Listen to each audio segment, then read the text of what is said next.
Hi friends, ചില സ്റ്റോക്കുകൾ fundamentally വീക്കായിരുന്നാലും പെട്ടെന്നുണ്ടാകുന്ന ചില സ്റ്റോക്ക് റിലേറ്റഡ് ന്യൂസ് കാരണം കൊണ്ടോ ചിലപ്പോൾ യാതൊരു ന്യൂസ് ഇല്ലാതെയും വല്ലാത്ത ഉയരങ്ങളിലേക്ക് സ്റ്റോക്കുകൾ കൊണ്ടുപോകുന്നത് നമ്മൾ കാണാറുണ്ട്. അത്തരത്തിൽ അവിശ്വസനീയമായ മുന്നേറ്റം കാണിച്ച രണ്ട് സ്റ്റോക്കുകളെ കുറിച്ചാണ് ഈ വീഡിയോയിൽ പരാമർശിക്കുന്നത്. R4iയിലേക്ക് എല്ലാവർക്കും ഒരിക്കൽ കൂടി സ്വാഗതം. ഇവിടെ കാണിച്ചിരിക്കുന്ന ഈ ഒരു സ്റ്റോക്കിന്റെ ചാർട്ട് നോക്കുക. കഴിഞ്ഞ 5 ദിവസത്തെ ക്യാൻഡിലുകൾ നോക്കുക. 280 എന്ന പ്രൈസ് ലെവലിൽ നിന്ന് 3 ദിവസം കൊണ്ട് 404 എന്ന പ്രൈസ് ലെവലിലേക്കാണ് ഈ സ്റ്റോക്ക് റോക്കറ്റ് പോലെ പറന്ന് കയറിയത്. അതേപോലെ തന്നെ അടുത്ത 2 ദിവസം കൊണ്ട് അത് 366 എന്ന ലെവലിൽ വന്ന് നിൽക്കുകയും ചെയ്തു. ഇനി നമ്മൾ കുറച്ചുകൂടി പുറകോട്ട് പോയാൽ നവംബർ ആദ്യ വാരത്തിൽ ഇതേപോലെ തന്നെ 224 രൂപയായിരുന്നു ഈ സ്റ്റോക്കിൻ്റെ പ്രൈസ്. അവിടെ നിന്ന് അത് 3 ദിവസം കൊണ്ട് 345 എന്ന ലെവലിലേക്ക് ഉയർന്നതായിട്ട് കാണാം.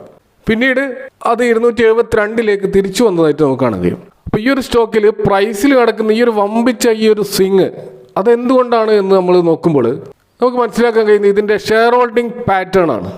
അവിടെ നമുക്ക് കാണാൻ കഴിയും പ്രൊമോട്ടേഴ്സിൻ്റെ ഹോൾഡിംഗ് 90%. ആ പ്രൊമോട്ടേഴ്സ് എന്ന് പറയുന്നത് PSU ആണ്. ഇതൊരു ഗവൺമെൻറ് സ്റ്റോക്കാണ്.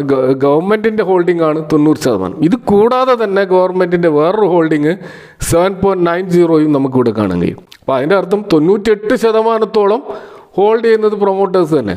പിന്നെ പബ്ലിക്കിൻ്റെ കയ്യിലുള്ളത് വെറും 2%. ഫോറിൻ ഇൻവെസ്റ്റേഴ്സും DIAസും എല്ലാം അടങ്ങിയ പബ്ലിക് നോക്കുകയാണെങ്കിൽ അത് 2%-ലും നേരിയ ഒരു പെർസെൻറ്റേജ് നമുക്ക് കാണാൻ കഴിയുള്ളൂ. അപ്പോൾ ഈ ഒരു 2%-ൻ്റെ ഒരു ഫ്രീ ഫ്ലോട്ട് വെച്ചിട്ടാണ് ഈ സ്റ്റോക്കിൽ എന്തെങ്കിലും വിധത്തിലൊരു ട്രേഡ് നടക്കേണ്ടത്. അപ്പോൾ ഈ വളരെ ചെറിയ ക്വാണ്ടിറ്റി മാത്രമായതുകൊണ്ട് തന്നെ ഏതെങ്കിലും ന്യൂസിൻ്റെ അടിസ്ഥാനത്തിൽ ഈ സ്റ്റോക്കിൽ ഒരു ഡിമാൻഡ് വരുമ്പോൾ വലിയ തോതിൽ വിൽക്കാൻ ആളില്ലാത്തത് കൊണ്ട് പ്രൈസ് റോക്കറ്റ് പോലെ ഉയരാനുള്ള സാധ്യതയുണ്ട്. അപ്പോൾ ഈ സ്റ്റോക്കിൽ നടക്കുന്നതും അത് തന്നെയാണ്. അപ്പോൾ ഈ ഒരു അവസരം മുതലെടുത്തുകൊണ്ട് ഈ സ്റ്റോക്കിൽ ചില ഓപ്പറേറ്റർ ഗെയിം നടക്കുന്നുണ്ടോ എന്നുള്ള കാര്യത്തിൽ സംശയം കൊണ്ട് സ്വാഭാവികമായിട്ടും ഈ സ്റ്റോക്ക് അഡീഷണൽ സർവേലൻസ് മെഷറിലേക്ക് പോയിട്ടുണ്ട്. അപ്പോൾ NSEയിൽ ASM സ്റ്റേജ് 1 ഇപ്പോൾ ഈ സ്റ്റോക്ക് ഉള്ളത്. അപ്പോൾ ഇവിടെ നമ്മൾ പരാമർശിക്കുന്ന ഈ ഒരു സ്റ്റോക്ക് ITI ലിമിറ്റഡ് ആണ്. ഇത് ഗവൺമെൻറ്റിൻ്റെ കീഴിലുള്ള ഒരു ടെലികമ്മ്യൂണിക്കേഷൻ എക്യുപ്മെൻറ്റ്സ് നിർമ്മിക്കുന്ന, അതുകൂടാതെ ടെലികമ്മ്യൂണിക്കേഷൻ മേഖലയിലെ ആൻസിലറി സർവീസസ് ഒക്കെ പ്രൊവൈഡ് ചെയ്യുന്ന പ്രധാനമായിട്ടും ടെലിഫോൺ കമ്മ്യൂണിക്കേഷൻ സർവീസിലുള്ള ഒരു കമ്പനിയാണ്. അപ്പോൾ ഈ കമ്പനിയുടെ ഒരു ഇൻഫ്രാസ്ട്രക്ചർ ഓവർവ്യൂ നമ്മൾ നോക്കുകയാണെങ്കിൽ ഇവർക്ക് ബാംഗ്ലൂർ, ഉത്തർപ്രദേശ്, കേരളം, ജമ്മു കാശ്മീർ പോലെയുള്ള സംസ്ഥാനങ്ങളിൽ മാനുഫാക്ചറിങ് ഫെസിലിറ്റീസ് ഉണ്ട്. അതുകൂടാതെ റിസർച്ച് ആൻഡ് ഡെവലപ്മെൻറ്റുമായി ബന്ധപ്പെട്ടുള്ള യൂണിറ്റുകൾ ഇവർക്ക് ബാംഗ്ലൂരിലും UP ഒക്കെ നമുക്ക് കാണാൻ കഴിയും. ഇത് 35,000 കോടി മാർക്കറ്റ് ക്യാപ്പുള്ള ഒരു മിഡ് ക്യാപ് കമ്പനിയാണ്. പക്ഷേ ഇതിൻ്റെ ഒരു ഫണ്ടമെൻ്റൽസ് നമ്മൾ നോക്കുമ്പോൾ ROCE -8.43 ആണ്. ROE -27.8% ആണ്. പരിതാപകരമായ ROCയും ROE ആണ് നമ്മളിവിടെ കാണാൻ കഴിയുക. ഇനി ഡെറ്റ് ടു ഇക്വിറ്റി റേഷ്യോ നോക്കുകയാണെങ്കിൽ അത്യാവശ്യം കടം ഈ കമ്പനിക്കുണ്ട്, 1.07% ആണ്. അതുപോലെ ഇതിൻ്റെ ഒരു കഴിഞ്ഞ 10 ക്വാർട്ടറുകൾ നമ്മൾ പരിശോധിച്ചാൽ അതിൻ്റെ റിസൾട്ടുകളിലൊക്കെ ഈ സ്റ്റോക്ക് നഷ്ടമാണ് രേഖപ്പെടുത്തിയിട്ടുള്ളത്. അതുപോലെ കഴിഞ്ഞ 3 വർഷത്തെ ഒരു സെയിൽസ് ഗ്രോത്ത് എന്ന് പറയുന്നത് -19% ആണ്. പക്ഷെ നമ്മൾ ഈ സ്റ്റോക്കിൽ ട്രെയിലിംഗ് 12 മന്ത്സിൻ്റെ ഒരു സെയിൽസ് ഗ്രോത്ത് നോക്കുകയാണെങ്കിൽ അവിടെ 67% ഒരു വലിയൊരു ജമ്പ് സെയിൽസിൽ കാണാൻ കഴിയും. അപ്പോൾ ഈ ഒരു ജമ്പ് തന്നെയാണ് ഈ സ്റ്റോക്കിൽ ഒരു പോസിറ്റീവ് മൊമെൻറ്റം ഉണ്ടാക്കാൻ സഹായിച്ചിട്ടുള്ളത് എന്ന് നമുക്ക് മനസ്സിലാക്കാൻ കഴിയും. കഴിഞ്ഞ മാസം ഈ കമ്പനിക്ക് ഒരു ഓർഡർ കിട്ടിയിരുന്നു. അത് 950 മില്യൻ്റെ ഒരു മൈനിങ് ആൻഡ് ഡിജിറ്റൽ ട്രാൻസ്പോർട്ടേഷൻ സർവേലിയൻസ് സിസ്റ്റത്തിൻ്റെ ഒരു വർക്കാണത്. അത് ഉത്തരാഖണ്ഡ് ഗവൺമെൻറ്റാണ് ഇവർക്ക് നൽകിയിട്ടുള്ളത്. അതേപോലെ നവംബർ അവസാനം ഇവർക്ക് മറ്റൊരു ഓർഡർ കിട്ടിയിരുന്നു. അത് ഭാരത് നെറ്റ് ഫേസ് 3യുടെ അതിൻ്റെ പ്രൊജക്റ്റുമായി ബന്ധപ്പെട്ടാണ് ഇവർക്ക് ഒരു ബിഡ് കിട്ടിയിട്ടുള്ളത്. അപ്പോൾ ഇവിടെ യഥാർത്ഥത്തിൽ നടക്കുന്നത് ഗവൺമെൻറ് ഈ കമ്പനിയെ രക്ഷിക്കാൻ വേണ്ടിയിട്ടുള്ള ചില ബോധപൂർവമായ ശ്രമങ്ങൾ നടത്തുകയാണ് എന്ന് വേണം നമുക്ക് മനസ്സിലാക്കാൻ കഴിയും. അപ്പോൾ ഈ സമാനമായിട്ടുള്ള ഒരു ശ്രമം BSNLലും നമുക്ക് കാണാൻ കഴിയും. അപ്പോൾ നിലവിൽ ഈ സ്റ്റോക്ക് വളരെ സൂക്ഷിച്ച് കൈകാര്യം ചെയ്യേണ്ട ഒരു സ്റ്റോക്കാണെന്ന് നമുക്ക് മനസ്സിലാവും. കാരണം അത്രമാത്രം വോളറ്റിലിറ്റി ഈ സ്റ്റോക്കിൽ ഉണ്ടാവും.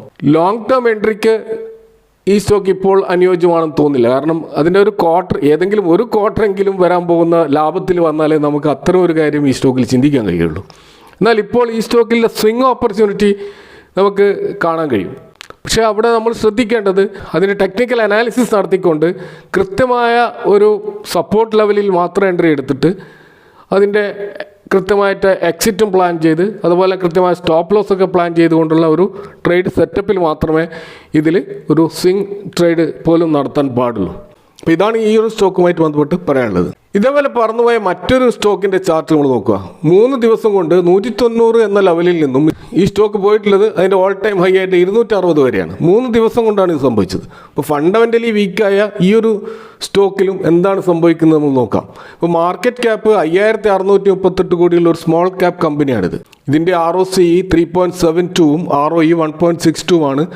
ആകർഷകമല്ലാത്ത സിംഗിൾ ഡിജിറ്റ് ആയിട്ടുള്ള ഒരു ROE/ROCE. അതുപോലെ ഈ സ്റ്റോക്കിലും നമുക്ക് കാണാമെങ്കിൽ ഇതിൻ്റെ ഒരു പെർഫോമൻസ് നോക്കുകയാണെങ്കിൽ 2021 ഈ സ്റ്റോക്കിൽ 19 കോടിയുടെ നഷ്ടമാണ്, 2022 35 കോടിയുടെ നഷ്ടമാണ്, 2023 70 കോടിയുടെ ഒരു ലാഭം ഈ കമ്പനി ഉണ്ടാക്കി. പക്ഷേ 2024 367 കോടിയുടെ വമ്പിച്ച നഷ്ടവും ഈ സ്റ്റോക്ക് ഉണ്ടാക്കിയിട്ടുണ്ട്. എന്നാൽ കഴിഞ്ഞ ട്രെയിലിംഗ് 12 മന്ത്സ് നമ്മൾ നോക്കുമ്പോൾ 18 കോടിയുടെ ഒരു ലാഭം ഈ സ്റ്റോക്കിൽ വരുന്നതായിട്ട് കാണാൻ കഴിയും. അപ്പോൾ ഇതിൽ നിന്ന് മനസ്സിലാക്കുന്നത് ഈ സ്റ്റോക്കിൻ്റെ ആ ഒരു പെർഫോമൻസ് കൺസിസ്റ്റൻ്റ് അല്ല. അപ്പോൾ അതിൻ്റെ ലോങ് ടേം ഹിസ്റ്റോറിക്കലായിട്ടുള്ള സെയിൽസ് CAGR ഗ്രോത്ത് ആയാലും പ്രോഫിറ്റ് CAGR ഗ്രോത്ത് ആയാലും അതൊന്നും ആകർഷകമല്ല എന്ന് നമുക്കിവിടെ കാണാൻ കഴിയും. അപ്പോൾ ഇവിടെ നമ്മൾ പരാമർശിക്കുന്ന ഈ ഒരു സ്റ്റോക്ക് ഗ്രീവ്സ് കോട്ടൺ ആണ്.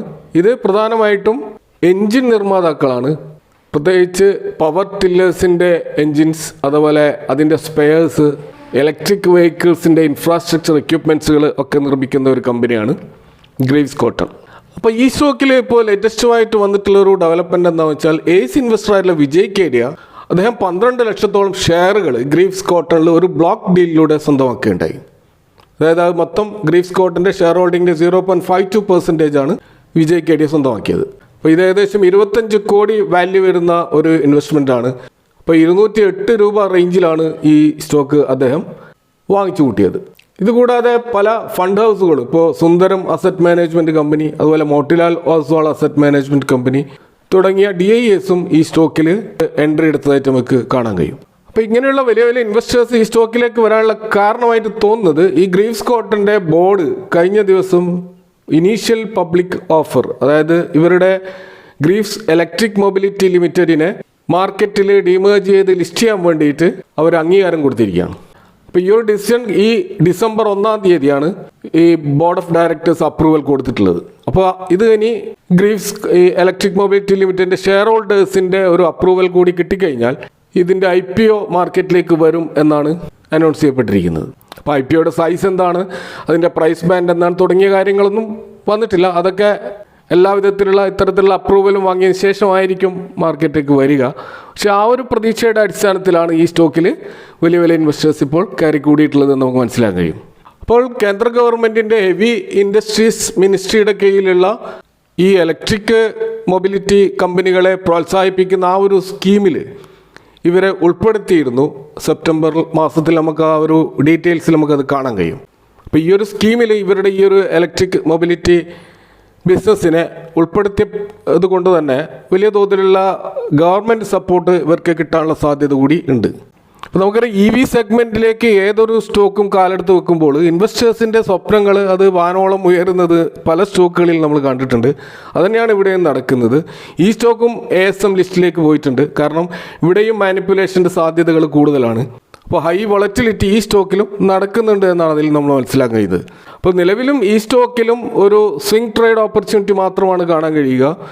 അവിടെയും നമ്മൾ ശ്രദ്ധിക്കേണ്ടത് കൃത്യമായ ടെക്നിക്കൽ അനാലിസിസ് നടത്തിക്കൊണ്ട് അതിൻ്റെ എൻട്രി, എക്സിറ്റ്, സ്റ്റോപ്പ് ലോസ് ഒക്കെ കൃത്യമായിട്ട് പ്ലാൻ ചെയ്തുകൊണ്ടുള്ള ഒരു സ്വിംഗ് ട്രേഡ് മാത്രമേ ഈ സ്റ്റോക്കിലും ഇപ്പോഴത്തെ സാഹചര്യത്തിൽ നടത്താൻ പറ്റുള്ളൂ. പക്ഷേ പിന്നീട് ഈ സ്റ്റോക്കിൻ്റെ IPO ഒക്കെ വന്ന് എല്ലാം ഒരു സ്റ്റെബിലൈസ്ഡ് ആയിക്കഴിഞ്ഞാൽ നമുക്ക് ലോങ് ടേം എൻട്രിയെക്കുറിച്ച് ഈ സ്റ്റോക്കിൽ ആലോചിക്കാവുന്നതാണ്. ഇതൊക്കെയാണ് ഇവിടെ പ്രാവശ്യം ഈ 2 സ്റ്റോക്കുകളെ കുറിച്ച് പറയാനുള്ളത്. നിങ്ങൾക്ക് ഈ സ്റ്റോക്കുകളെ കുറിച്ചുള്ള അഭിപ്രായം കമൻറ്റ് ബോക്സിൽ പങ്കുവെക്കുക. Thank you for watching. See you next time with another video.